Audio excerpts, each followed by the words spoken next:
Bonjour à tout le monde, heureuse d'être là et de parler d'un cas assez particulier, qui est celui du Sénégal, où la modernité était intégrée à la vision de Léopold Sédar Senghor, et donc elle se mêle complètement au moment de l'indépendance, au moment de ce passage d'un Sénégal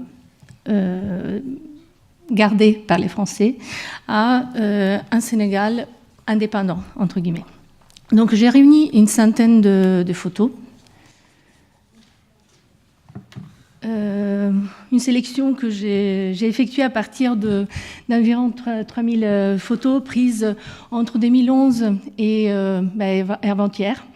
Dans les deux quartiers, ou plutôt dans deux ensembles des quartiers qui constituent deux unités d'intervention programmées par l'État via deux sociétés immobilières, à savoir donc la SICAP, la Société immobilière du Cap-Vert, et qui a été créée en 1950, et les SNHLM, autrefois donc la Société nationale d'habitation à loyer modéré, anciennement OHLM jusqu'en 1991, créée en 1960, exactement au moment de l'indépendance du Sénégal. Alors ce titre, assez long, me semble résumer une des préoccupations actuelles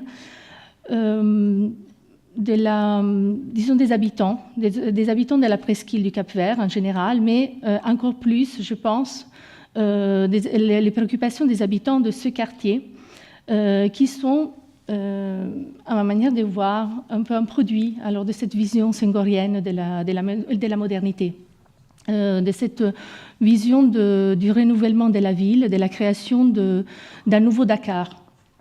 Et les premiers habitants de ces quartiers, la plupart sont restés propriétaires d'ailleurs, même si ils ont ensuite déménagé, ont épousé à l'époque de leur installation cette nouvelle manière de vivre qu'on leur proposait, qui allait à l'encontre de leurs habitudes, mais ils étaient contents, et ils le sont toujours en fait, d'y habiter, et continuent d'être fiers de venir de là, d'être enfants de SICAP, d'être enfants HLM.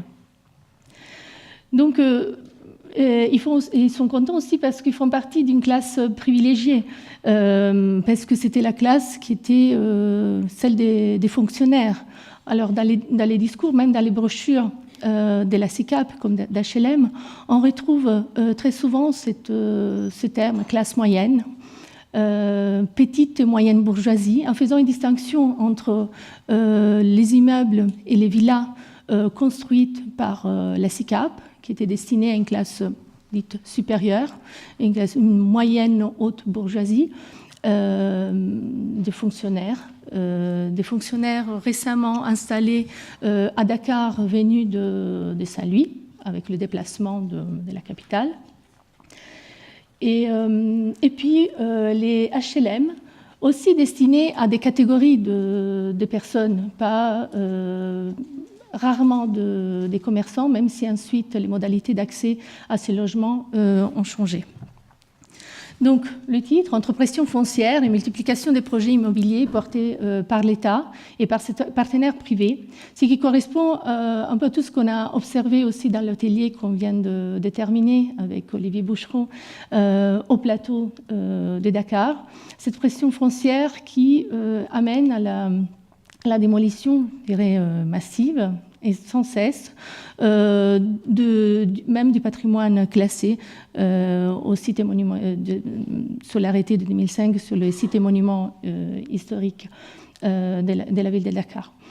Et ces projets immobiliers, vraiment très peu transparents, pourrait-on dire, qui sont portés par l'État et par des partenaires qu'on découvre au fur et à mesure que les affiches montrent les projets, mais qui sont beaucoup plus visibles, à vrai dire, sur YouTube. Il y a toute une recherche, je pense, à mener sur Internet pour voir ces modèles de villes qui sont proposés au fil des tours qui remplacent les villas des années 30 ou 40 ou plus anciennes du plateau. Donc cette modernité revisitée par les habitants, on va l'observer à partir de 3 cas d'études de la SICAP et 3 cas d'études aussi de l'HLM. Mais je pense nécessaire regardez très rapidement, je vous présente une série de cartes pour vous situer la zone d'étude. Alors, je voulais... Est-ce qu'on peut voir? Oui, si, voilà. Donc, plan Pinay-Laprade, très connu de 1861. On voit juste le damier orthogonal qui commence à se dessiner. Et donc la ville prend forme petit à petit. Et disons, rien n'est indiqué sur cette partie, voilà, qui sera celle qui fera l'objet de ce projet de Senghor sur le Nouveau Dakar. Une carte réalisée par l'Institut de géographie nationale de Paris vers 1910. Qui indique les routes praticables sur la presqu'île. Donc, routes praticables au trot, au pas, aux routes, au terrain rocailleux. Il y a un tas de détails qui sont assez intéressants à lire. Donc, un zoom sur la partie qui nous concerne. Donc, cette zone-là, disons entre la Anse des Ânes et Wakam, aussi au milieu. Donc vous voyez, route praticable ou pas. Voilà. Et la ligne du front des terres, érigée par les Français pour se défendre des attaques de l'extérieur, qui se termine au Jardin d'essai, l'actuel parc de Anne. Bon, elle n'est pas très claire, celle-là, donc on passe. On n'a pas beaucoup plus d'indications sur la zone d'étude. Je suis obligée de le présenter à l'horizontale pour qu'elle puisse rentrer dans le PowerPoint. Une carte de 1939 dans laquelle on voit clairement, excusez-moi, donc le damier du plateau. Et puis on aperçoit la partie encore en construction, mais déjà définie à partir de 1914, donc la construction de la ville indigène avec le cordon sanitaire qui les sépare. Cette carte de 1942, très précise, on voit très clairement les deux villes, donc le plateau destiné aux Français, pardon. Et donc le cordon sanitaire au milieu, qui deviendra ensuite le canal 4 qui déverse sur Soumbédioune, et le quartier colonial. Très peu est dit, d'ailleurs on ne rentre pas complètement dans la carte, sur cette zone.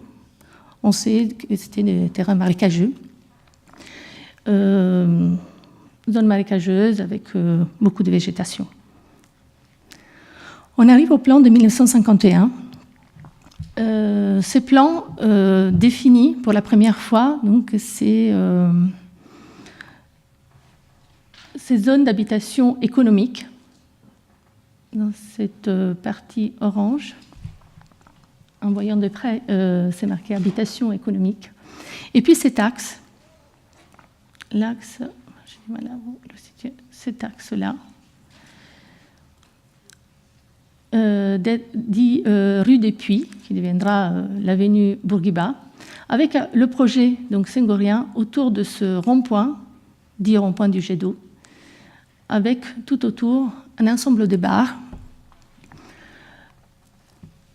qui seront ensuite donc, présentés dans une brochure que je vous montrerai tout à l'heure. Donc, ici, pour vous situer plus précisément, les deux quartiers auxquels je me suis intéressée plus particulièrement donc la SICAP Rudis, qui est le premier lotissement réalisé par la Société immobilière du Cap-Vert. Et c'est le deuxième lotissement, rue des Puits. Et ensuite, on aperçoit ici voilà, cette zone qui sera, à partir de 1960, le quartier HLM, avec une numérotation des quartiers progressive, donc 1, 2, 3, 4, 5, 6, qui vont remplacer, résorber ce qui était décrit comme étant l'habitat insalubre, ces villages qui portent le nom de villes mauritaniennes dont les imams étaient originaires ou avaient des référents, parce qu'ils partaient très souvent, mais c'est encore le cas aujourd'hui, à Mauritanie pour se former dans les écoles coraniques mauritaniennes. Et donc vous voyez également ce Ouagouniaï, ce quartier-là, un des premiers réalisés donc, avec un logement prototype, avec un quartier prototype plutôt, dans lequel les premiers techniciens supérieurs ayant travaillé à l'HLM étaient installés pour tester en fait, le type d'habitat qu'ils proposaient aux habitants. Donc on revient sur donc, SICAP, on commence par SICAP. D'abord, une petite précision sur pourquoi c'était une nouveauté ce type de logement. Parce qu'ils ont acheté un appartement dans un immeuble ou une villa lorsque le chez-soi était encore dans l'imaginaire collectif un chemin fait par plusieurs étapes, dont la première était l'acquisition d'un terrain. Ensuite, on commençait à construire une maison qui était transformable, qui s'agrandissait au fil des années, et aussi en fonction des moyens financiers, et qui était fonction aussi de l'accroissement du nombre de personnes faisant partie du foyer. Alors, ces extensions étaient certes partiellement possibles dans les logements de type villa, mais les appartements, en revanche, l'étaient beaucoup moins. Mais il n'empêche que la formule location-vente fut choisie par la très large majorité des habitants, ce qui permettait au bout de 15 ou 20 ans de devenir propriétaire. Et donc vous voyez ici le premier lotissement, donc à votre gauche, ce qui est dit rue 10, c'était du nom de cette rue en biais qui est aujourd'hui le boulevard Dial Diop. Et la route des Puits, qui est devenue l'avenue Bourguiba, que vous voyez là-haut, donc qui longeait l'avenue qui amène donc, au puits qui était situé de l'autre côté de la presqu'île. Voilà, vous voyez des photos de juste après l'inauguration de ces logements économiques, très économiques, comme ils étaient appelés, dont vous verrez, je viens de découvrir en fait le projet qui le remplace, parce que ces logements ont été détruits il y a à peine 3 mois. Donc une vision de l'ensemble de ces logements, et vous voyez des blocs, des services en commun, même des cuisines ou des services douches et WC communs dans certains logements dits studios. Le deuxième lotissement d'Arabis, à côté de la route des Puits.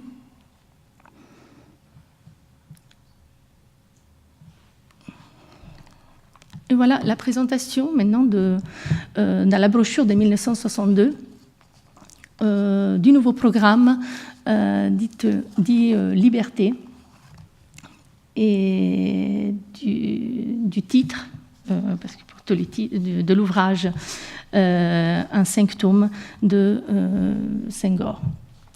Alors, dans un congrès à Thiès, en février 1962, il dit « L'amélioration de l'habitat appelle un effort de civilisation. Le fait manifeste à la SICAP à Dakar, on y achète moins de frivolité, on y achète plus de meubles et d'objets d'art.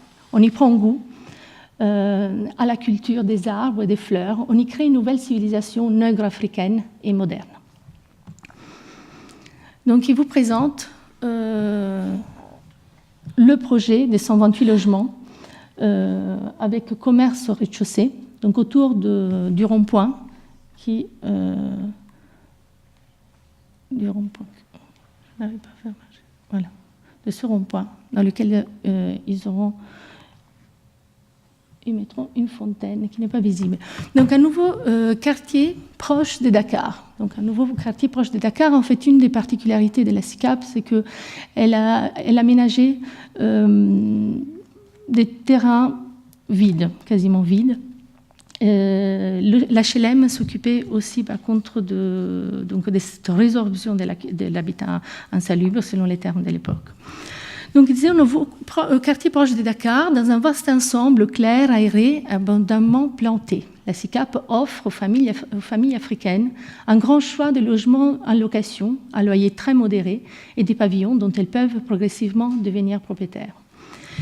La description continue avec un tas d'images qui présentent aussi l'ensemble d'équipements publics, d'espaces verts, d'espaces réservés aux jeux d'enfants. Et vous verriez aussi le seul unique exemple, en fait, dans Dakar, jusqu'aux années plus récentes, de véritables bars. Mais qui ne sont pas une caractéristique de Dakar, c'est-à-dire que le logement social, dans la conception des années 50 jusqu'aux années 80, c'était une sorte de voie intermédiaire entre le pavillon et quelque chose qui ressemblait à l'habitat à l'occidental, dit à l'occidental, à plusieurs étages. Donc voilà aussi une maquette, par contre, de ce qui était proposé, une villa de standing. Et en bas, donc la fontaine autour de laquelle on imaginait se promener le soir. Donc c'était tout un mode de vie qui était proposé avec ces aménagements. Encore des photos des espaces verts qui sont actuellement occupés par des tours récemment construites. Une autre brochure, donc de 1996, pour présenter encore la SICAP au sommet d'Istanbul, Habitat 2. Donc, on revient donc aux petits 3 cas d'études de ce qui reste lors du premier lotissement réalisé en 1951. Donc, vous avez ces bâtiments en bande avec celles que vous voyez sont les fenêtres qui donnent en général sur le salon des appartements 2-3 pièces. Et donc on rentre dans la cour d'une de ces logements. Donc vous voyez au fond la porte d'entrée. Ces premiers logements étaient conçus aussi avec cette clôture, qui en général, dans l'exemple que vous verrez après, n'était pas prévue, a été rajoutée par les habitants. Cette cour qui était initialement en sable, ensuite dallée, mais lorsqu'elle était en sable, donc plantée par les habitants, qui gardent quand même encore beaucoup de végétation par rapport à d'autres qui ont entièrement rempli la parcelle. Donc, vous voyez sur le mur ici la partie qui a été rajoutée. C'était la véranda qui était entièrement fermée. Et puis il y a un autre bloc que vous apercevez derrière l'arbre, qui a été rajouté, une chambre supplémentaire avec salle de bain intégrée. Donc, vous rentrez dans la cour arrière et vous voyez ici donc, celle qui était la véranda entièrement fermée. Et voici l'intérieur. Donc avec ces salons qui étaient initialement en ciment, qui était en général quasiment dans tous les appartements carrelés. Et puis donc ce rajout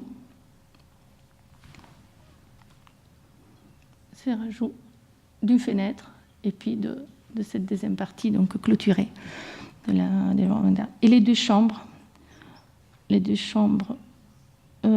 prévues, voilà, 2 chambres à coucher.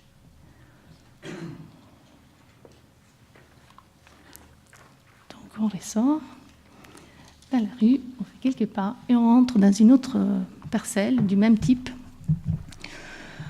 F2, et dans lequel vous voyez au fond de l'allée ce bloc de 2 étages qui était rajouté pour créer des revenus aux personnes qui ont hérité de l'appartement. C'est-à-dire la plupart des attributaires de ces appartements sont partis ou morts et ont laissé céder ces appartements aux enfants. De manière générale, c'est le système. Donc, une fois passé les 15 ans, ils ont commencé les premières transformations. Et donc, d'abord, ils sont intervenus sur l'appartement d'origine, en général en fermant complètement la véranda pour créer une deuxième pièce des réceptions, pour mettre en attente les visiteurs. En général, ils ont aussi fermé le puits de lumière pour créer une autre pièce ou agrandir une pièce ou créer une salle de bain intérieure à la chambre à coucher. La cuisine est restée en général telle. J'ai remarqué dans ces cas spécifiques peu de changements. Cela dit, elle sert plutôt de stockage des aliments parce que la cuisine s'est faite en très large partie à l'extérieur. Et puis, donc, un rajout, donc soit une pièce supplémentaire pour une personne de la famille qui a rejoint donc, le foyer, ou des pièces mises en location. Et ici, un bloc donc, de 2 étages avec 2 entrées. Donc le premier appartement du rez-de-chaussée qui est ici, et une autre, donc, il y a ce coude, et puis à l'intérieur, derrière, cet escalier pour accéder à l'appartement du premier étage. Donc vous voyez mieux ici donc, cette véranda, qui est encore appelée véranda d'ailleurs. Une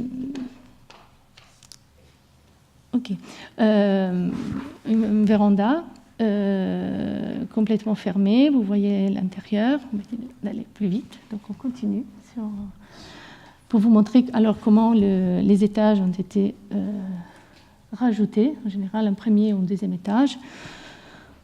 Troisième exemple, Shinabi, avec plusieurs transformations, toujours en cours, toujours en chantier depuis une quinzaine d'années, avec un escalier pour accéder à un appartement premier étage juste à l'entrée, ensuite démoli, parce que peu pratique, parce que ne laissant pas la place aux invités pour entrer, et donc à l'arrière-cour, un escalier qui accède donc à ce nouveau espace à l'étage pour une partie de la famille qui vient régulièrement en vacances, donc ils ont décidé de se relever un étage.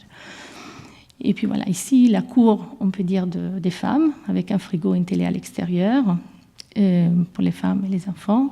Et à l'entrée, un salon pour les hommes.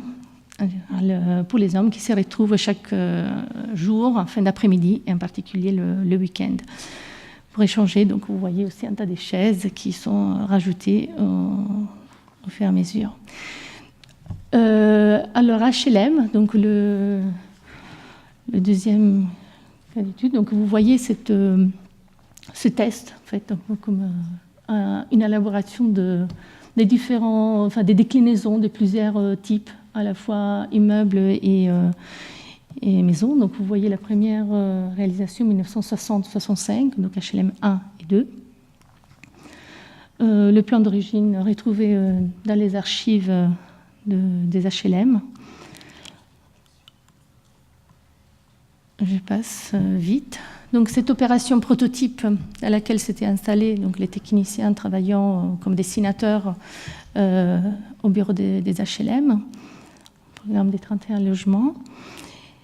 Et puis une série de plans, j'en ai retrouvé des centaines, pas encore tous, à vrai dire, vraiment classés, mais je voulais vous montrer, parce que vous aurez une idée assez précise des changements qui ont été apportés dans les photos qui suivent. Donc, par exemple, cette façade de modèle H, vous allez la retrouver juste après. Logement Binetta et la façade principale d'une villa de standing F4. Et puis d'autres logements en bande que vous allez retrouver, voilà, c'est le modèle de tout à l'heure, mais avec une clôture, donc rajoutée, carrelée devant. Notre bande aussi, logement en bande des années 70. Et puis cette façade que l'on retrouve encore assez souvent à HLM 5, avec des restes de ce qui était le logement jumelé du début.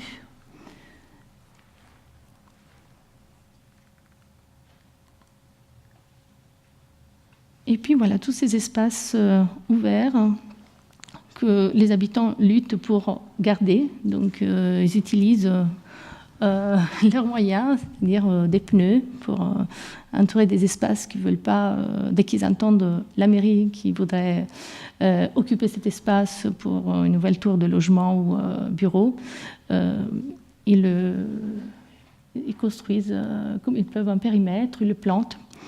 Et voilà. Donc, les trois exemples, très rapidement, que je voulais vous montrer, c'est ce qu'on dit les immeubles.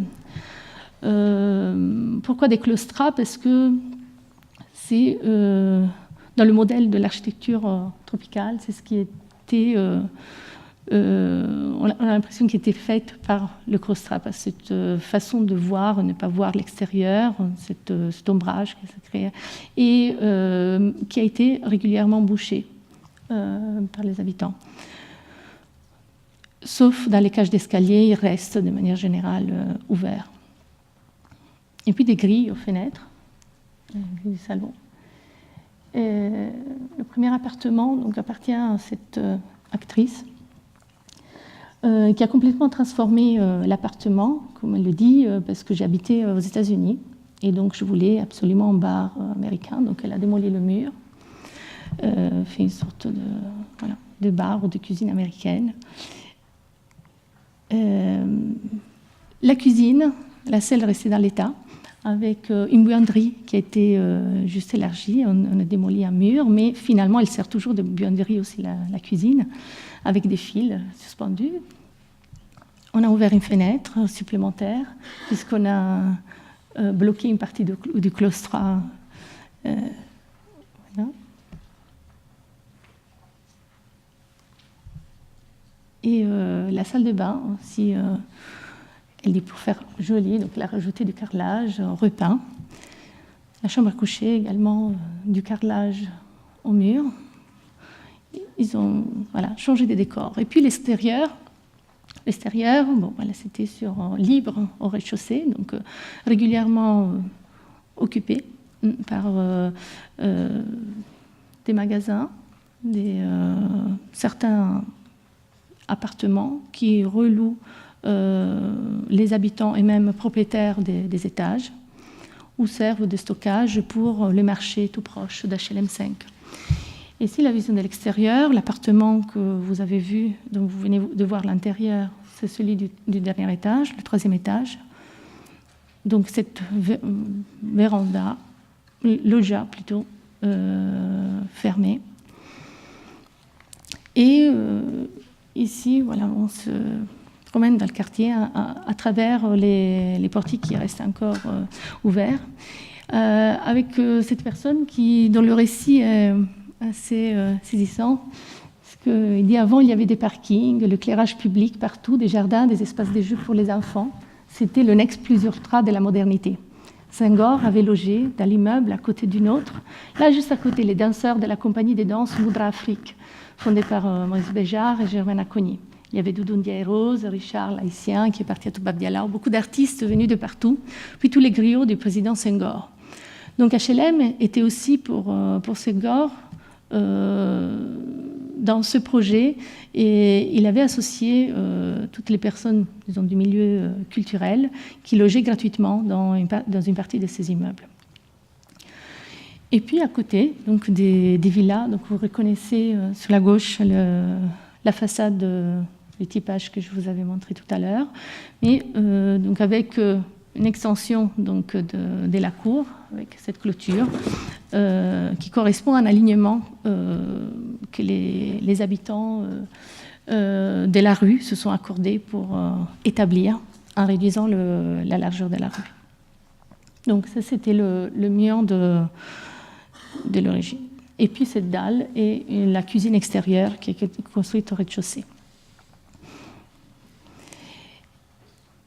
Donc, je passe vite, on revient par les immeubles et on rentre dans une autre partie d'HLM 5, dans laquelle régulièrement le week-end il y a des fêtes en plein air, la seule place parking, mais qui peut être occupée aussi par des cérémonies. Et ce qu'on appellerait le punch, cette place traditionnelle, les bouts, mais qui se retrouve aussi dans des espaces HLM qui ne sont pas habités par des lébous. Et on rentre alors dans le quartier pour voir le dernier exemple qui est une maison qui avait tenu, résisté depuis l'année de construction 1974, identique, et même avec juste une modification de l'extérieur.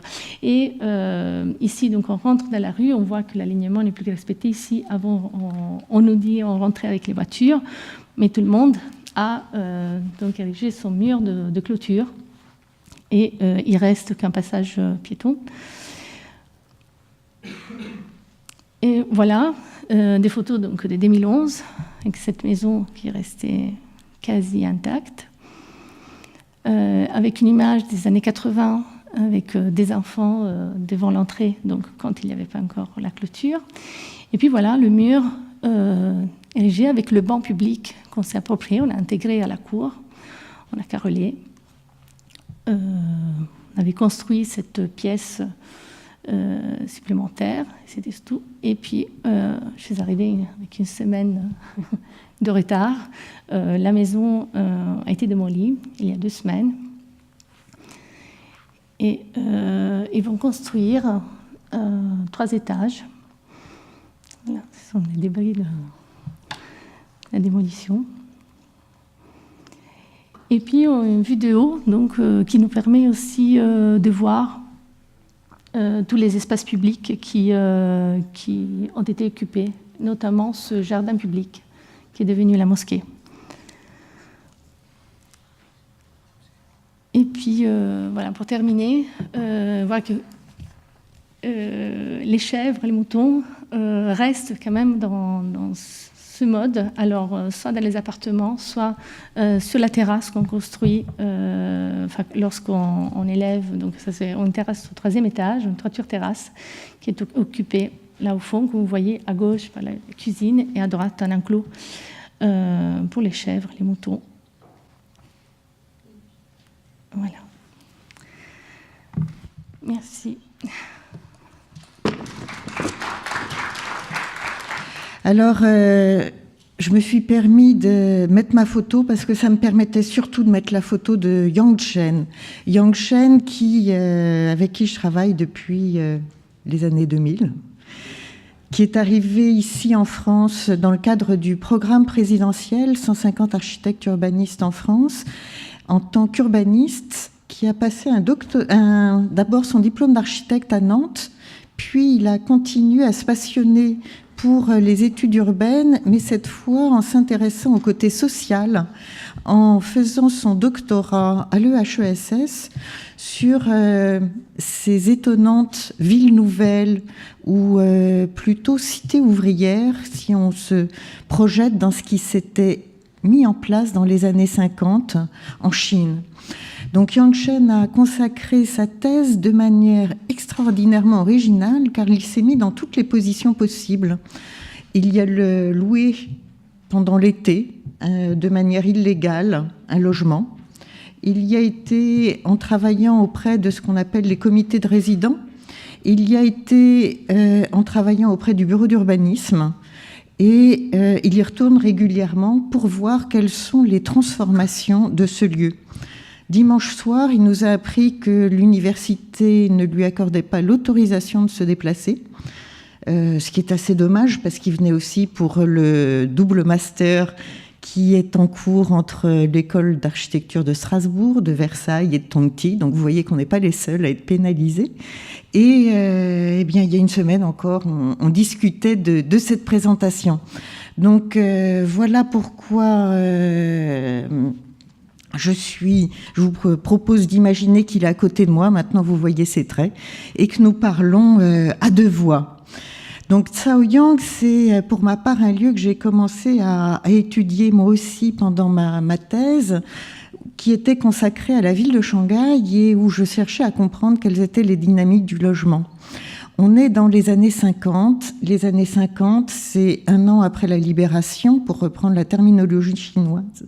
Et cette libération, elle a pour vocation, dans ce communisme qui se met en place, à imaginer quelle est la cité nouvelle qu'il faut mettre en place pour cette société nouvelle qui se construit. Ça va être ma première partie, avec la standardisation qui se développe en parallèle et qui va prendre des tournures très différentes au cours de cette décennie 50-60, vous allez voir lesquelles. La deuxième grande partie va être consacrée à un changement profond à la fin du XXe siècle, qui va être induit cette fois par la transformation du statut du logement. C'était une prestation sociale, cela devient un bien commercialisé. Que va-t-il se passer? Vous allez le savoir. Et puis enfin, qu'est-ce que ça devient? Où on en est? Sachant que depuis quelques années, un des bâtiments est déjà patrimoine. Alors, revenons au début. On est là sur des fonds de cartes. Je suis très flattée parce que c'est Yang Chen qui les utilise et c'est moi qui les ai dessinés. Dans les années 80, comme l'expliquait tout à l'heure sur Tashkent, une époque où les plans étaient impossibles à trouver et qu'il fallait bien commencer à se faire des fonds de plans pour travailler. Donc nous sommes ici en périphérie de ce Shanghai qui est baigné par une rivière de 500 mètres de large, le Huangpu, une autre, la rivière Suzhou, qui est un peu plus modeste, seulement 50 à 70 mètres. Et on est dans cette ville donc qui est urbanisée à l'intérieur de cette voie ferrée jusque dans les années 50 et où toutes les industries sont basées le long des cours d'eau.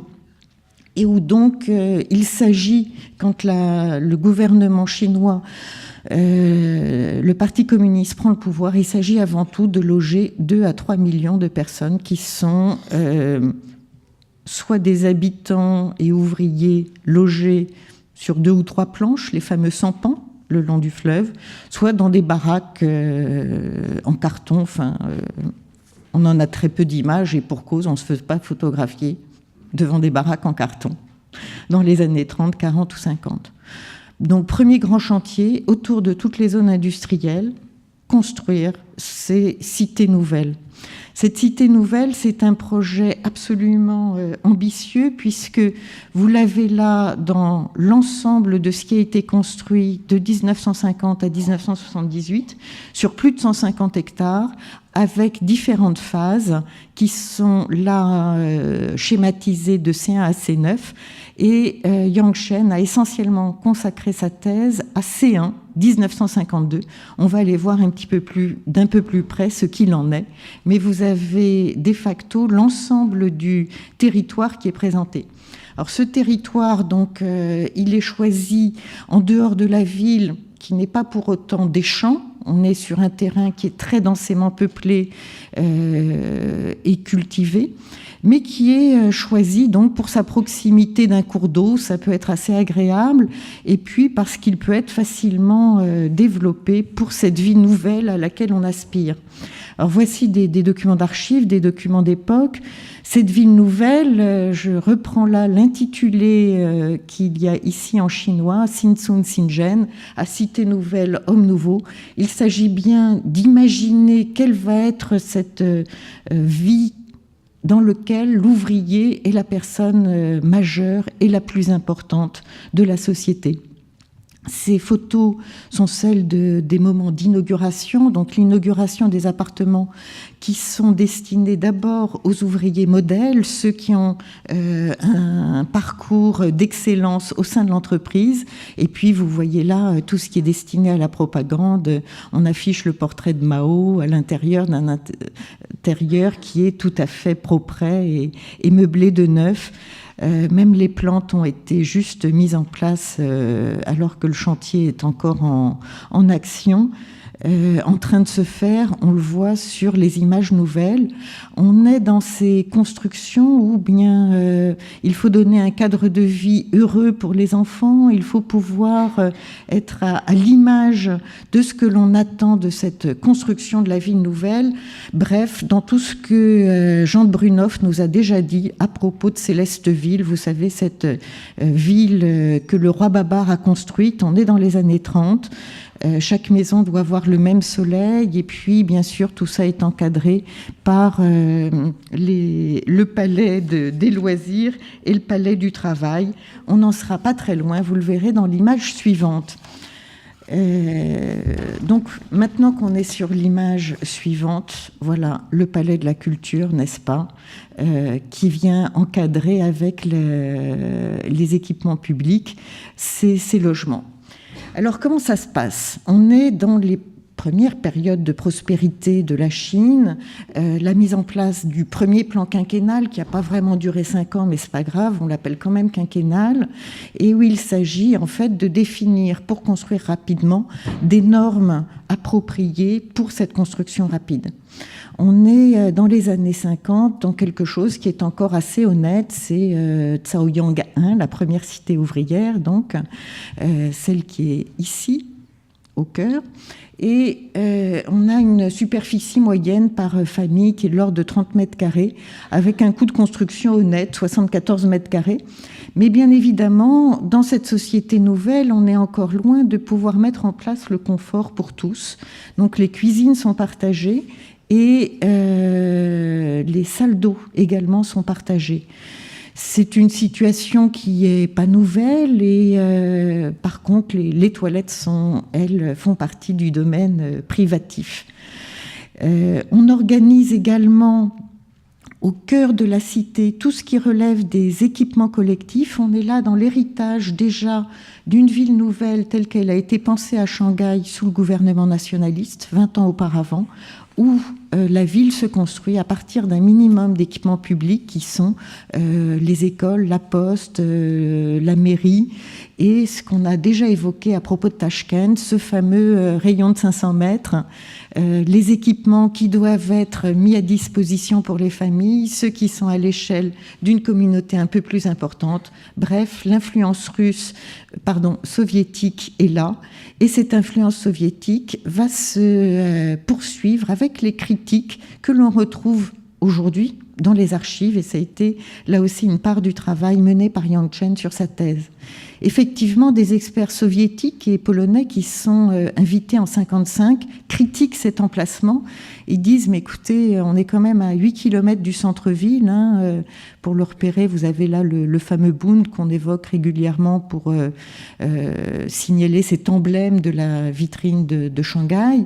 Et on est loin de tout, on est loin des commerces, on est loin des équipements. Donc ça va vous coûter très cher, cette aventure, de créer une ville, un morceau de ville loin de la ville. Morceau de ville, parce qu'effectivement, on est déjà avec 1002 foyers pour cette cité numéro 1. 1002 foyers, on n'est pas encore dans la politique de l'enfant unique, ça va venir 20 ans plus tard, en 79. Donc imaginez qu'on est plutôt à 4, 5, 6 enfants par famille.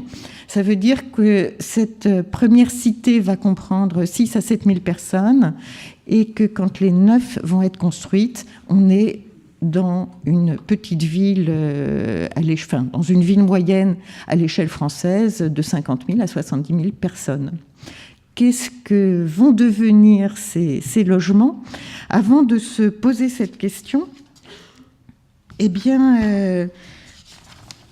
avant de se poser cette question, je vous présente un peu plus ces différents types dont vous voyez la drastique baisse aussi bien en termes d'investissement constructif qu'en termes de superficie par foyer. Hop, voilà, qui est fait.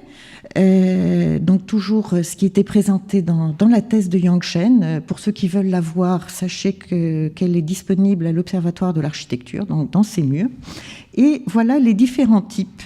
Ceux de 1952, je dirais d'une certaine manière, sont privilégiés parce que on a encore une certaine convivialité qui est organisée, une certaine qualité de l'environnement, mais aussi des matériaux. C'est vraiment conçu, je dirais, dans cette logique de la ville moderne des années 30 et des années 50. En revanche, quand commencent les autres plans quinquennaux, il s'agit au contraire de construire vite les impératifs quantifiés d'un système communiste, vous connaissez, je ne vous décris pas plus, et puis bien évidemment d'arriver à toujours baisser les coûts de construction. Donc on est passé d'une norme qui est une norme pour cet homme nouveau et cette civilisation nouvelle à une norme, on garde le même vocabulaire, mais attention, on change complètement de mode de pensée, qui est là uniquement pour résoudre des coûts de construction dans le cadre d'une économie qui n'a pas les moyens de ses ambitions. Alors, elle n'a pas les moyens de ses ambitions à Shanghai, je ne vous fais pas le détail, mais en gros, plus de 90% des recettes de la ville passaient à Pékin. Et par contre, elle avait un objectif quantifié, celle de loger sa population. Donc, ces différents types qui vont être des typologies de logements appliquées à des typologies de bâtiments vont se succéder à l'intérieur de Chaoyang. Et nous avons, pour vous dire un peu à quoi ça correspond, mais des cuisines collectives. C'est aussi ce qui se passe dans les quartiers populaires de la ville, dans ce qu'on appelle les quartiers de Lilong, qui ont été construits pendant la fin du 19e et le début du 20e.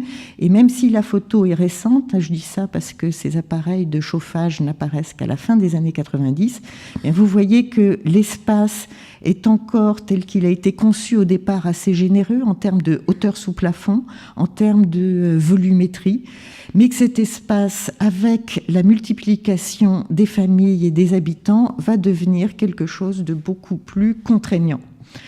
Qu'en est-il dans ces transformations des années 90 ? Le changement majeur, c'est celui du statut du logement. On est passé d'un logement qui est une prestation sociale, qui est un dû que l'on attribue aux employés, qui est attribué par son employeur, donc que l'employeur soit une entreprise industrielle ou un service administratif, à un logement que l'on peut acquérir. Alors là, je vais vous faire un petit peu d'histoire récente sur la ville, mais c'est fondamental pour comprendre ensuite les transformations qui se mettent en place. On est face à un terrible fardeau, pour reprendre l'expression chinoise, en termes de comment arriver à loger une population qui est trop nombreuse. En 90, on a encore 4 mètres carrés habitables par personne pour l'ensemble de la population shanghaïenne qui représente environ, en centre-ville, 7 à 8 millions d'habitants. Le seul moyen qui est mis en œuvre et qui est trouvé, c'est de dire on va commercialiser le foncier. Et cette commercialisation du foncier va nous permettre de débloquer le financement nécessaire à la construction dans des partenariats publics-privés de logements qui peuvent être des tours d'habitation, comme vous le voyez là, qui peuvent être, comme vous le voyez dans tout l'arrière-plan en fait, et qui vont envahir l'ensemble de Shanghai en périphérie, mais aussi progressivement, tout en respectant la parcelle, J'y tiens beaucoup, car ça a été un des facteurs fondamentaux à Shanghai. Donc cette fameuse parcelle évoquée par Philippe Paneret, qui vont permettre de garder une certaine qualité, une certaine ambiance à Shanghai, qui lui donne toujours un caractère que n'auront pas les autres villes chinoises.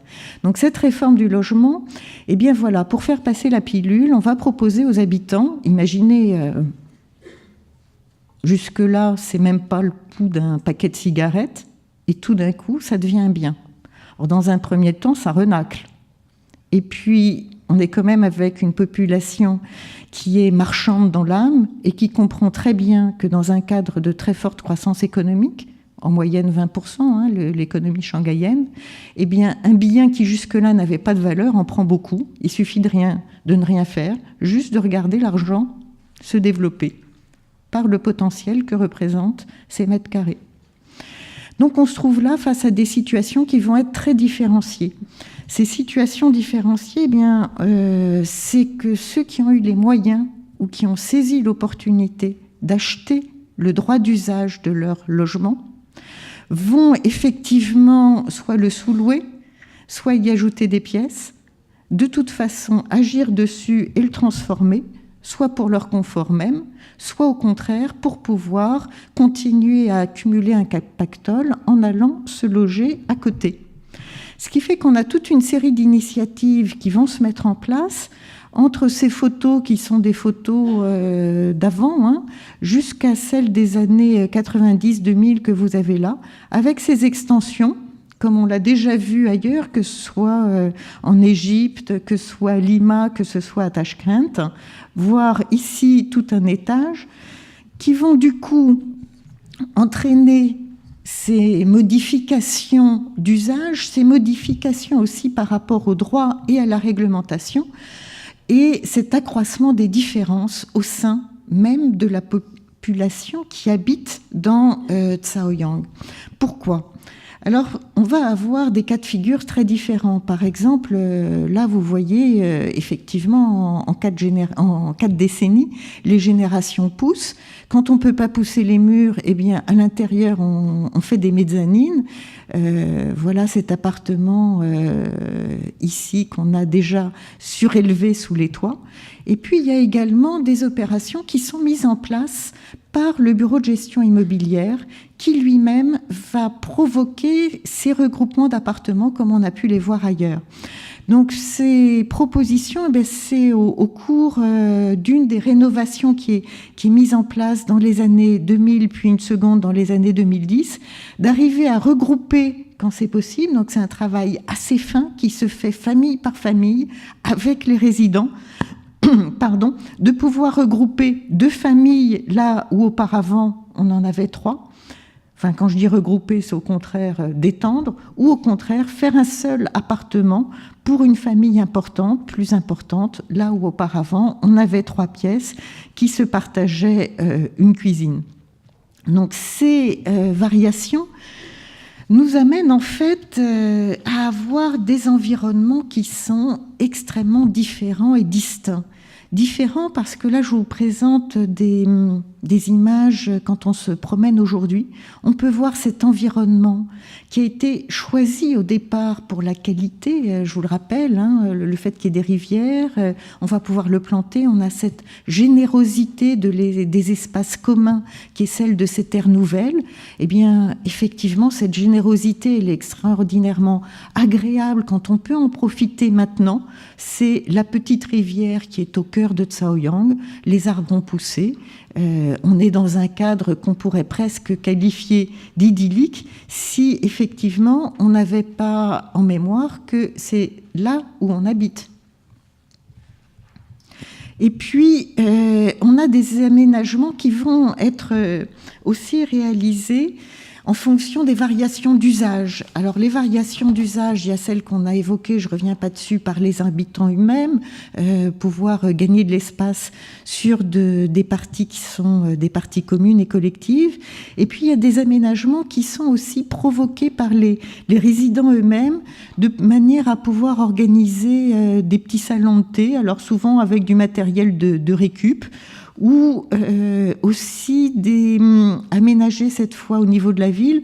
On le reconnaît suivant si le mobilier est en dur ou pas. Tout ce qui relève des exercices pour le maintien du bien-être, qui sont en même temps des lieux où les jeunes comme les vieux viennent bavarder en faisant des exercices de gym le matin et le soir. Ils s'échangent le prix des poireaux, des tomates, quel est le coût de l'huile et combien se vend le mètre carré actuellement. Et puis on a également, dans cette privatisation des espaces, là aussi l'organisation de commerce qui n'existait pas du tout à l'origine. On est dans cette ère nouvelle socialiste des années 50. Donc on n'avait absolument pas la possibilité d'avoir des commerces. Et là, on est juste à côté d'une des grilles d'entrée de cette cité ouvrière, grille d'entrée qui est devenue assez féroce. Voyez ce détail, même avec une trottinette, on passe pas. Il ne faut pas non plus faire de trop grandes courses, aller au supermarché, parce que là, il faut passer à l'égyptienne, entre la rue qui est ici et l'entrée vers les allées que vous voyez là. Donc c'est un détail de cette entrée. Cette entrée qui a plusieurs vocations, effectivement, pouvoir limiter le passage des voleurs, on l'évoque souvent, ces voleurs, Philippe Pannerel l'évoquait à propos de Chengdu, c'est lié à cet apport extrêmement important en nombre de la population des travailleurs qui vient à Shanghai grossir les rangs des habitants et des utilisateurs de la ville. C'est de eux dont on se méfie et dont on se protège, parce que ce sont eux aussi qui sont vus comme les provocateurs des plus grandes dégradations de l'habitat. Imaginez-vous ce que ça représente. C'est effectivement des gens qui viennent pour quelques mois. Ils viennent ici parce qu'ils savent que le logement est moins cher qu'ailleurs, et donc ils ne vont pas prendre soin du tout de cet environnement qui a représenté, pour ceux qui sont là depuis 4 générations, l'aboutissement d'une carrière modèle. Ils ont été les ouvriers modèles. On est donc dans la confrontation de ces populations qui n'ont rien à voir entre elles et qui se méfient beaucoup les unes des autres. Les uns ont fait partie de l'élite de la nation, les autres sont là provisoirement, et peu importe que l'évier soit bouché, que les tas de poubelles restent dehors, ça n'a rien à voir. Ils sont là de manière temporaire et ils sont là régulièrement, je dirais, chassés par des nouvelles réglementations. J'évoquais ces petits commerces. S'ils donnent sur rue, eh bien, depuis l'été dernier, il y a un nouveau décret qui a pour vocation, et c'est au bureau de quartier de les mettre en œuvre sous l'égide du bureau d'urbanisme, de fermer tous les commerces illégaux. Alors, la définition de commerce illégal est toujours assez floue. En gros, on va dire que si on n'a pas la preuve que c'est légal, c'est donc illégal. Alors, les preuves, c'est pas facile. Ça peut être une photo montrant que c'était là depuis quelque temps. Ça peut être de montrer qu'on paye quelque chose. Mais tous ces petits commerces qui sont étendus sur les rez-de-chaussée, bien évidemment, c'est pas évident de prouver qu'on paye un bail puisque c'était du logement avant. Et en imposant cela, eh bien, c'est une manière d'imposer, en coupant les sources de revenus de ces travailleurs migrants qui peuvent avoir plusieurs occupations. Ça peut être sur des chantiers, ça peut être justement en ouvrant une cantine, en étant revendeur de produits maraîchers, en faisant des réparations de chaussures, de parapluies, que sais-je. Eh bien, en coupant la source, c'est une manière de les mettre dehors. Donc ça, c'est une des évolutions, on peut dire, sur ces usages, avec lequel, eh bien, en fait, on a quand même une vision qui est très compliquée et très complexe de ces fameux comités de résidents qui, eux aussi, ont beaucoup évolué dans leur pratique. Ils étaient, dans les années 50, l'oreille et les yeux du parti, puisqu'ils représentaient la cellule du Parti communiste au sein de l'unité résidentielle et de manière à vérifier si tout se passait bien. Donc, conflit de voisinage, c'est eux qui sont convoqués. Maintenant, ce même comité de résidents qui est détaché de l'employeur, eh bien, il a pour vocation toujours d'éviter les conflits de voisinage, mais aussi d'améliorer les conditions d'habitation. C'est donc eux qui ont mis ce travail fin non plus à la parcelle, mais à l'unité d'habitation, pour voir comment mettre en place ces conditions d'habitabilité qui manquaient. Et puis, Shanghai, toujours à la tête de ce qui peut se faire en Chine, eh bien, on est déjà à se dire, ce qui s'est fait dans les années 50, c'est du patrimoine. Cette idée de la ville nouvelle que nous avions, eh bien, il faut que nous en ayons une trace. Et effectivement, il y a un des bâtiments, alors ça c'est Yang Chen qui pourrait vous dire si c'est dans la cité numéro 1 ou dans l'ensemble de la cité, mais je pense que c'est la cité numéro 1 qui est déjà classée comme édifice historique pour Shanghai. Sans trop savoir ce qu'il en est, on était en 2011, quand ça s'est passé, 2010-2011. Depuis, il y a un petit musée qui est ouvert. Alors, je pense qu'il est géré par la collectivité qui est sur place. Malheureusement, j'y étais un lundi la semaine dernière et le lundi s'est fermé, donc je ne peux pas vous dire à quoi ressemble ce petit musée, mais j'imagine qu'il est à la façon de l'appartement témoin de Perret du Havre, c'est-à-dire montrer comment on y vivait, puisque déjà tout était là, même les mobiliers, etc. Et puis, c'est quand même et toujours un lieu qui a une certaine valeur, puisque ces fameuses photos de mariage que l'on voit, qui sont un vrai business dans toute l'Asie, où en général on s'affiche devant des Porsche et des Ferrari qui sont loués pour l'occasion, enfin c'est un décor, ou devant des châteaux, eh bien c'est pas seulement ça qui peut faire image et référence, puisque là vous le voyez, derrière ces symboles du bonheur qui sont affichés devant ce petit portrait refait de cette portion de cité qui a été refaite, eh bien un couple s'y laisse photographier. Donc voilà, cette cité de Shaoyang aujourd'hui et ce futur de la cité de Shaoyang, eh bien, elle est porteuse de toutes ces complexités, on l'a vu, en termes d'usage, en termes d'étalement des générations qui ont des points de vue très différents sur le lieu qu'elles occupent et des revendications extraordinairement différentes, celles de la municipalité et du gouvernement, avec toutes leurs contradictions aussi. Eh bien, c'est cet ensemble de situations paradoxales qui est pour le moment l'actualité de Shaoyang. Pour le futur, on va attendre encore un peu pour pouvoir l'analyser. Je vous remercie de votre attention.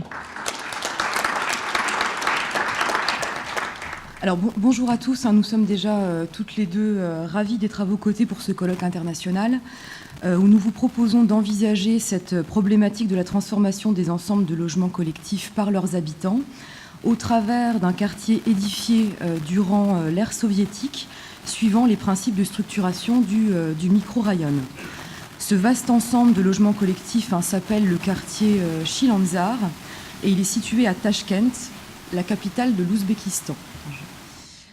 Mais avant de rentrer dans le vif du sujet, nous tenions à remercier celles et ceux qui ont contribué à l'organisation de ce colloque, en particulier Olivier Boucheron, Marie-Anita Palumbo ainsi que Philippe Paneret pour le soutien et la confiance qu'ils nous ont accordé pour cette communication. Alors revenons tout d'abord en introduction sur les objectifs visés par cette communication ainsi que sur le contexte de cette recherche que nous avons débutée il y a maintenant 7 ans sur le quartier Shilanzar qui connaît depuis la fin de l'Union soviétique en 1991 de profonds bouleversements. Alors en termes d'objectifs, tout d'abord, cette communication poursuit une double ambition. D'une part, elle vise à poser les termes d'un débat portant sur le devenir du micro-raïon, également appelé micro-district, l'unité fonctionnelle élémentaire de la ville soviétique, qui a profondément marqué, nous le verrons, la physionomie à la fois de la ville de Tachkent et plus précisément du quartier que nous allons vous présenter ce matin. Depuis la proclamation de Tachkent comme capitale d'un nouvel État indépendant en 1991, ce quartier connaît en effet une nouvelle ère de transformation suivant une logique de densification qui est matérialisée, comme on peut le voir ici sur ces premières photographies, par de multiples constructions que l'on pourrait qualifier d'informelles, produites par les citadins. Au regard des autres expériences d'initiatives habitantes présentées au cours de ce colloque, il conviendra notamment de s'interroger sur l'existence d'un particularisme ouzbek. Ça, c'est une question qui nous anime depuis ce travail. Donc un particularisme ouzbek, tant au niveau social et culturel qu'au niveau programmatique et architectural. D'autre part, cette communication consiste en l'étude de protocoles d'observation dans des dynamiques de transformation d'espaces de vie, aboutissant, pour reprendre les termes ou les expressions employées dans l'appel à communication, à un urbanisme sans urbaniste, à une architecture et à un paysage hors normes, ces mutations n'étant soumises à aucune réglementation. Donc, pour relever ce double objectif, nous nous appuyons sur les travaux qu'on a réalisés lors de 2 semestres à l'École d'architecture de Versailles. D'abord en 2010, dans le cadre de notre Master 1 en architecture, lors d'un workshop international avec l'École d'architecture de Tashkent, initié par Saosan Noer et Benoît Carrier, tous les deux enseignants à l'ENSAV. Et intéressés toutes deux par cette première approche en 2010, on avait choisi d'en faire notre sujet de diplôme, donc pour devenir architecte. Et on était retourné sur le terrain en 2011. Et ça avait fait, on avait du coup dû élaborer nos propres outils pour travailler sur ce quartier, puisque l'accès aux archives est extrêmement limité, tout comme l'accès à un plan cadastral qu'on trouve très facilement en France, mais auquel on n'a pas eu accès pour cette étude. Donc le premier exercice qu'on a mené, c'est celui de redessiner la photo aérienne pour avoir un fond de plan qui soit propre et exploitable.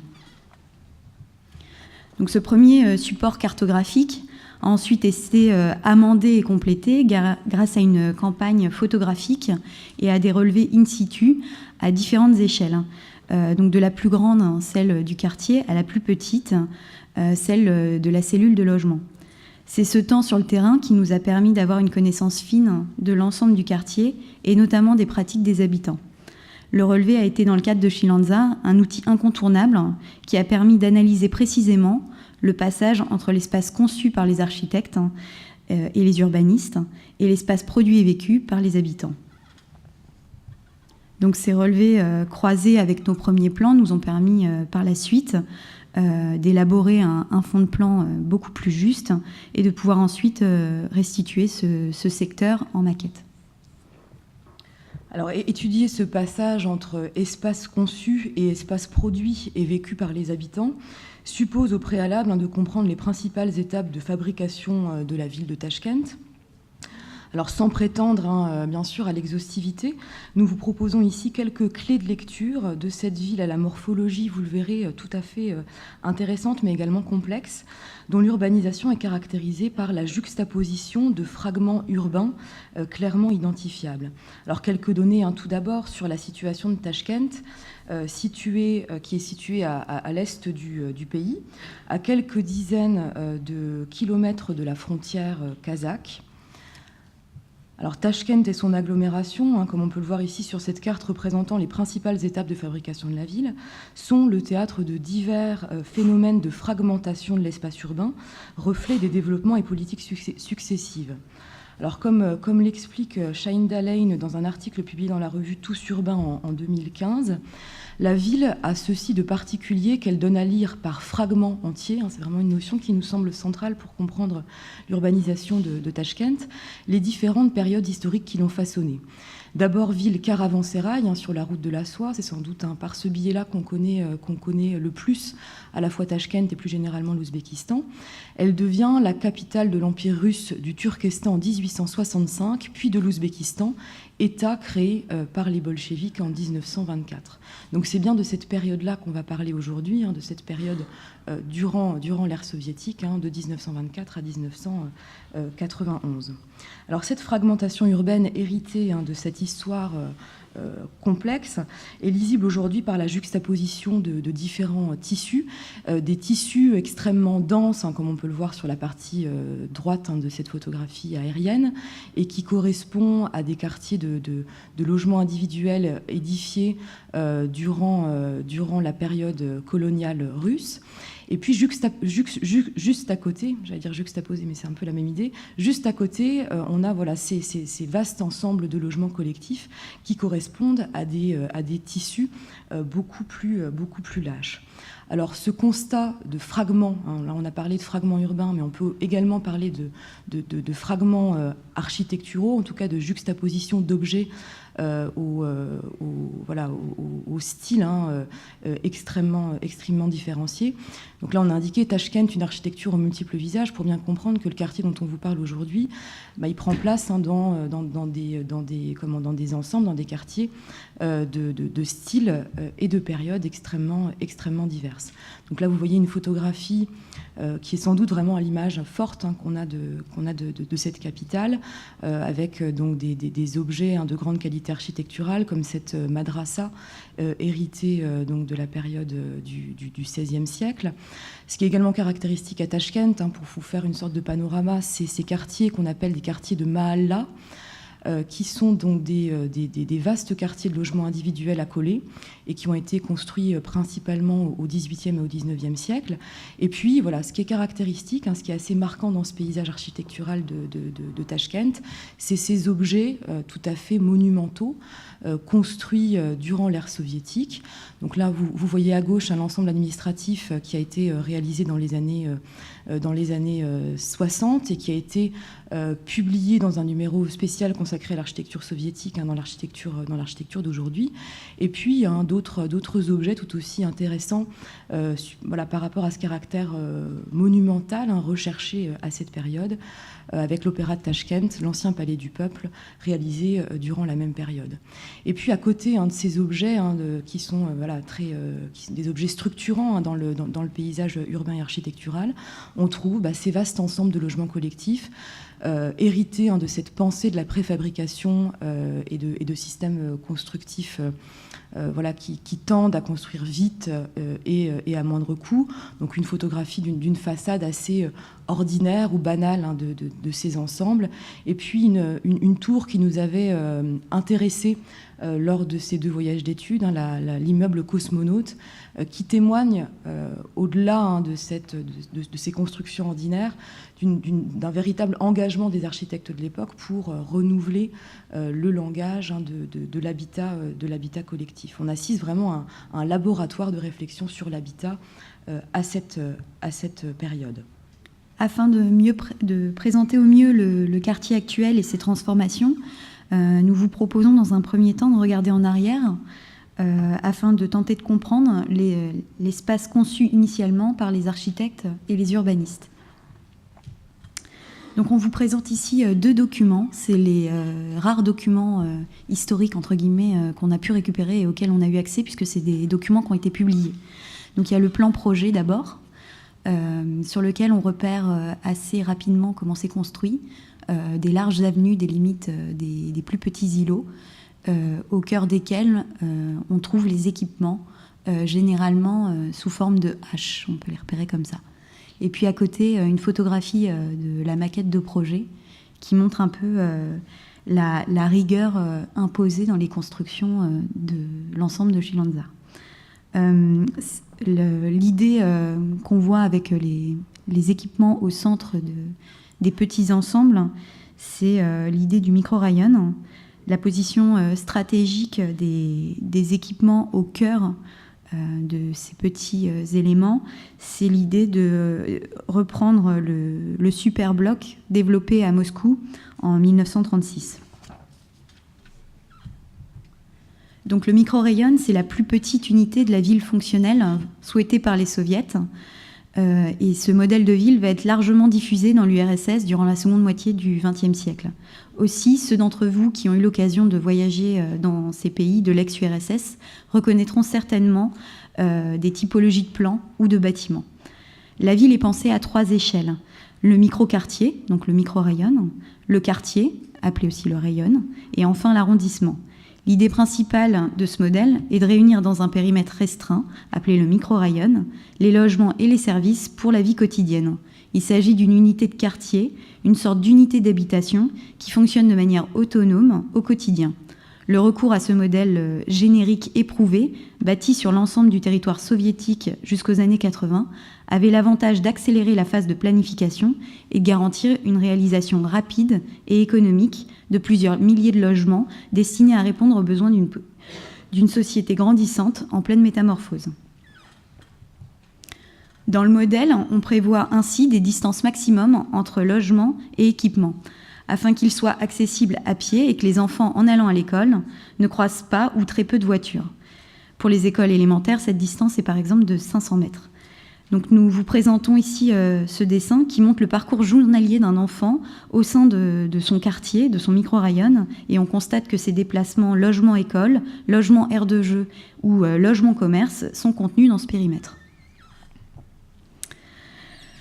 Les dimensions du nouveau quartier sont également conçues selon un équilibre entre l'habitat et les différents services urbains. Afin d'optimiser la durée des déplacements quotidiens, la plupart des services culturels et communautaires sont placés à une distance moyenne de 500 mètres des zones d'habitation, donc accessibles à pied en moins de 6 minutes. Délimitée par de larges prospects, chaque unité résidentielle se voit également dotée d'équipements de loisirs, comme les théâtres ou les cinémas, et de santé.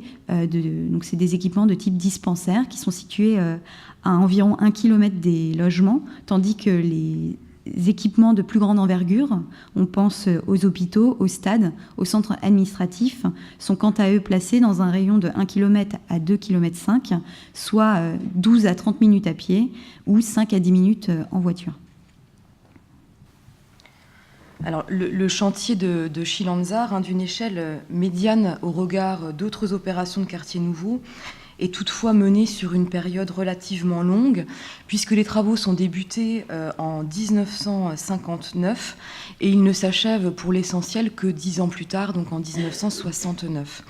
Dans cette chronologie ou dans cette histoire de la construction du quartier, une date est particulièrement marquante, c'est celle de 1966, puisqu'un tremblement de terre d'une importance assez forte vient détruire un certain nombre de logements, à la fois dans le centre historique, mais également dans le quartier Chilanzar, dont plusieurs immeubles sont déjà sortis de terre. Donc là, vous pouvez voir sur les photographies en haut à gauche la violence de cet événement, qui va avoir un impact assez important dans la conception même et dans les choix typologiques qui sont opérés par rapport au quartier. Alors, je m'explique, c'est-à-dire que sur le quartier au départ et d'après le plan projet, on observe qu'une unique typologie de bâtiments avait été envisagée, et surtout un unique principe constructif, celui d'immeubles en R+3 et R+4, réalisés en briques selon un système constructif traditionnel. Après le tremblement de terre, ce qui va être opéré comme nouveau choix constructif, c'est l'introduction de techniques de construction préfabriquées, comme on peut le voir ici. Donc on reste sur des unités réduites en R+3 ou en R+4, mais on va employer des techniques permettant une construction plus rapide et à moindre coût. Alors, en termes de repérage de ces typologies, c'est ce qu'on avait essayé de faire sur ce plan.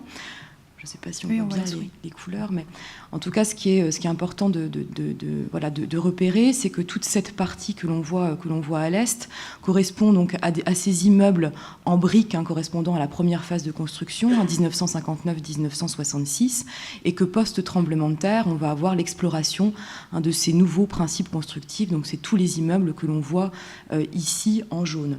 Donc, ces immeubles en panneaux préfabriqués, dont vous voyez ici une tranche, ça c'est vraiment des images qui nous apparaissent assez fortes pour illustrer ces choix constructifs, sont édifiés soit en cœur d'îlot, donc là on a les unités réduites en cœur d'îlot, et puis aux franges urbaines, on va explorer des typologies de barres plus importantes et surtout plus hautes, permettant là aussi de structurer l'ensemble du micro-rayon. La rigueur dont on vient de parler, cette rigueur typologique qui est bien évidemment imposée par ses aspects fonctionnels et économiques, est toutefois contrebalancée par la mise en place d'un environnement paysager tout à fait agréable à parcourir, qui se présente comme un vaste espace semi-ouvert qui représente près de 85% de la surface totale au sol. Les 3 micro-rayons que nous avons étudiés sont également structurés par des alignements d'arbres aux limites urbaines, généralement des peupliers ou des bouleaux, formant une véritable ceinture verte. L'attention accordée aux squares et aux jardins collectifs générés par le regroupement de plusieurs unités de logement concourt également à atténuer cette rigueur géométrique et à offrir du confort à l'être humain. Comme l'explique Fabien Bella dans son dernier ouvrage, cet aspect d'agrément, ça je crois que c'est vraiment une notion qui est tout à fait pertinente pour le quartier Chilanzar, cet aspect d'agrément avait en effet une fonction clé en contribuant à barrer les rudes vents hivernaux et à offrir une relative fraîcheur lors des torrides étés. Alors, le dessin de ces cours jardins arborés et distributifs à l'articulation de la sphère privée et du domaine public présente, ça c'est quelque chose qui nous avait assez étonné sur le terrain, voilà, ce dessin présente des dimensions qui se rapprochent des rues quadrillées des Mahallas dont je parlais tout à l'heure, sans trottoir, bordées de jardins ouverts et de fosses en plein air. Donc on voit bien qu'on a un modèle qui est un modèle finalement rationalisé, globalisé, mais qu'on a quand même une tendance, et notamment sur l'espace public, à reprendre certains modèles existants, hérités de quartiers plus traditionnels. Alors ces courts jardins correspondent également à un profil type, ça c'est également quelque chose qu'on connaît peut-être moins par rapport à cette idée du micro-rayon, c'est-à-dire qu'on a effectivement des typologies extrêmement claires, une implantation des bâtiments en fonction des distances, mais on a également un dessin type par rapport à l'espace public. Donc c'est ce qu'on avait appelé pour le diplôme une composition modèle qui s'organise sur cet espace attenant à la barre de logement par un chemin piétonnier, des jardins familiaux, une voie carrossable, une bande de terre, une rigole, un terre-plein central dédié à la communauté. Et ces espaces connaissent aujourd'hui de profonds bouleversements. Donc cette connaissance du modèle initial nous a permis de mesurer les changements et les transformations opérées depuis 50 ans et de comprendre l'espace vécu et produit par les habitants. Donc, comme bien d'autres quartiers de logement collectif réalisés à cette période, Chilanzar connaît au tournant des années 90 et 2000 d'importants revers. Appauvrissement progressif de la population, fermeture d'équipements dédiés à la communauté, état sanitaire inquiétant de nombreuses constructions, couplés à la mauvaise performance thermique et acoustique des logements. Le constat d'une relative inadéquation du modèle moderniste de la ville soviétique aux exigences d'une société ouzbèque en pleine mutation vient s'ajouter à ces considérations générales. Les habitants aspirent à des logements plus grands et mieux adaptés aux besoins contemporains. Ils se posent donc ainsi comme les acteurs d'une architecture nouvelle qui tend à réaffirmer la place de l'individu au sein de la société. Aussi, à la rigueur typologique du plan directeur, se superpose la variété des usages et des pratiques habitantes qui correspondent à 3 degrés d'intervention qu'on avait regroupés sous les items appropriation, transformation et extension. Alors facilement observable, la façade est certainement l'élément qui connaît les variations les plus diverses, compte tenu de sa situation intermédiaire entre sphère privée et sphère publique. Donc le caractère formaté et homogène des façades, tel qu'on vous l'a présenté tout à l'heure, laisse aujourd'hui la place à un véritable patchwork de pratiques sociales qui renvoient à un ensemble d'actions à la fois individuelles mais aussi collectives, de la plus banale à la plus inventive. Alors de la simple appropriation, linge aux fenêtres, plantes grimpantes, rideaux aux loggias, à la transformation de ces façades avec des fenêtres bouchées, des créations d'une entrée privative, soit en rez-de-chaussée, qui est sans doute la transformation la plus courante, soit même à l'étage, donc du coup relié par des escaliers.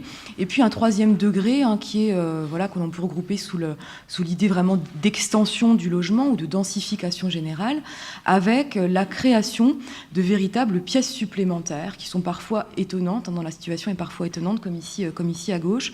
L'extension, par exemple, de la loggia à l'angle de deux volumes, ou encore l'extension de l'appartement au rez-de-chaussée, ce qui est sans doute l'extension la plus évidente, mais qui implique la privatisation, bien évidemment, de cet espace attenant à l'immeuble.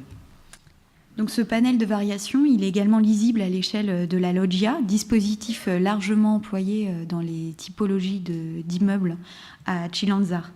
Les loggias ayant conservé leur physionomie et leur fonction initiale de pièces ouvertes sont rares, et les multiples travaux de fermeture ayant été entrepris par les habitants ont permis de combler et de fermer partiellement ou totalement ces éléments d'architecture. Donc le relevé des modifications apportées à ces espaces nous a permis de dégager 3 grands types de transformations. Donc certains choisissent de garder la loggia ouverte et de l'utiliser véritablement comme une pièce d'extérieur. D'autres choisissent de la clore avec de très grandes fenêtres, ce qui permet ce qu'on avait appelé la loggia semi-ouverte, une sorte de jardin d'hiver, fermé donc l'hiver, mais avec une possibilité d'ouverture l'été. Et enfin, la loggia fermée, où là, on va venir véritablement maçonner les garde-corps, réduire la taille des ouvertures et créer une véritable pièce supplémentaire ou une extension du salon vers l'extérieur. À l'instar des mutations opérées en façade, cette tendance n'a jusqu'alors fait l'objet d'aucune réglementation spécifique, comme l'illustre la diversité des procédés de fermeture et des matériaux employés. Donc cette photo montre assez bien. Et le grand souci qu'on a trouvé sur ces modifications opérées par les habitants, c'est l'inadéquation entre la structure initiale du bâtiment et les transformations opérées, puisque lorsqu'on clôt la loggia par des briques, on fragilise la structure initiale en béton des loggias. Alors si ce cadre bâti semble aujourd'hui révéler les vices d'une construction standardisée et quelque peu hâtive, le dessin des espaces extérieurs s'avère quant à lui riche en potentialités, comme en témoigne la diversité des usages, tant collectifs, table de pique-nique, jeux pour enfants, jardins familiaux, qu'individuels, avec la mise en place de potagers privatifs, l'implantation de nouveaux box ou encore la réalisation de terrasses. L'espace public à Achille-Lanzar constitue ainsi le lieu privilégié pour l'établissement d'une vie individuelle et communautaire de qualité, bravant pouvoir public, loi et normes. Alors, outre la diversification des pratiques associées à ces espaces, on observe également une tendance à la privatisation visant à prolonger la sphère domestique par l'appropriation, voire l'accaparement. Je ne sais pas si cette notion est complètement adaptée, mais il y a vraiment cette idée de s'accaparer une partie de cet espace destiné au public pour l'intégrer à l'espace de son logement. Donc, de ce constat, on a bien évidemment l'idée d'un détournement d'usage, mais également une modification du statut de l'espace. Donc, dans cette entreprise, la délimitation, ça c'est quelque chose sur lequel on avait voulu travailler, cette notion de frontière, de matérialité de ces nouvelles frontières.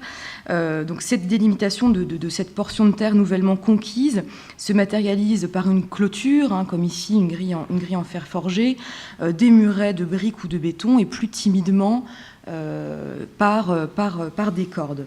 Dans d'autres cas, le marquage de la frontière entre public et privé s'effectue par un traitement différencié entre 2 types de matériaux, béton, terre par exemple, de manière assez simple, auxquels s'ajoute la pose de petits galets peints disposés au sol.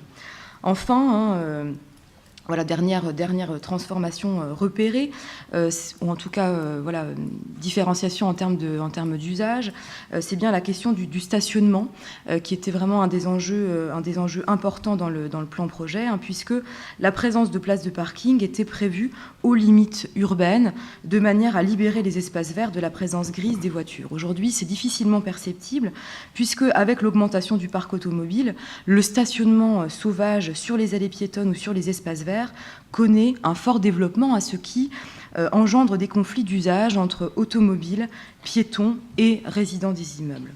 Donc malgré ces constats, ces évolutions observables sur le cadre non bâti relèvent plutôt de processus d'adaptation que l'on pourrait qualifier de courants, en prise avec les évolutions sociétales de la population ouzbek, aspirant à bénéficier d'un espace extérieur de vie ou d'agrément plus individualisé. Donc les dynamiques d'appropriation ou de transformation opérées sur le quartier témoignent également des qualités intrinsèques du projet initial en matière de paysage, ainsi que des potentialités liées à sa mutation.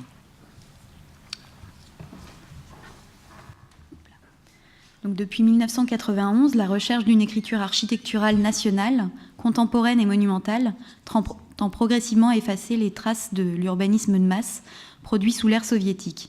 Parents pauvres des politiques de revalorisation patrimoniale, oubliés des autorités, les ensembles de logements collectifs construits en Ouzbékistan représente pourtant l'un des enjeux majeurs des politiques à venir. Au-delà des appréciations qui ont pu être portées sur l'ensemble de cette production au cours des dernières décennies, il est désormais possible, avec le recul dont nous disposons, d'en mesurer toute la richesse et la diversité. Le quartier Chilanzar fait partie de ces réalisations d'exception où les urbanistes et les architectes sont parvenus à définir le cadre d'un nouveau mode d'urbanisation, malgré les contraintes qui s'imposaient à eux. Construire vite, en nombre et à moindre coût. Les architectes et urbanistes du quartier ont par ailleurs su profiter de cette ville oasis pour dessiner un plan paysager accompagnant l'architecture. À l'instar d'autres quartiers, édifiés en périphérie d'anciennes républiques soviétiques, Chilanzar marque une étape importante dans la définition d'une conception nouvelle en matière d'urbanisme et d'habitat, illustrée par l'emploi à grande échelle de barres de logement de grande hauteur et d'unités plus réduites. Elles sont judicieusement étudiées pour favoriser le développement d'une vie collective de qualité, suivant la structure urbaine type du micro-rayon. Donc si le rayon semble encore aujourd'hui d'actualité au regard de la pérennité de certaines données héritées du plan directeur, implantation des immeubles, importance de l'espace non bâti et des lieux dédiés à la communauté, l'observation des mutations générées par les pratiques habitantes en a toutefois révélé ses limites. Construction standardisée, non adaptée au climat, peu fiable du point de vue constructif, logement trop exigu, caractère exclusivement public des espaces extérieurs, la question du stationnement, etc. Mais ce qui illustre avant toute chose ces transformations et ces phénomènes d'appropriation et de densification, c'est le caractère inventif de cette production qui apparaît sans doute comme le meilleur vecteur de communication des besoins de cette société en pleine métamorphose. Donc pour faire face à ces diverses mutations, la municipalité de Tachkent poursuit depuis 5 ans environ de modestes projets de restructuration de ces quartiers reconstruits par les habitants. Donc si Chilanzar n'est pas encore directement concerné par ce phénomène, il est à espérer que cet effort de contrôle et d'uniformisation ne vienne pas remettre en cause les qualités nombreuses de cet urbanisme sans urbaniste et que l'initiative habitante puisse être l'un des moteurs d'une politique de restructuration du quartier. Merci pour votre attention.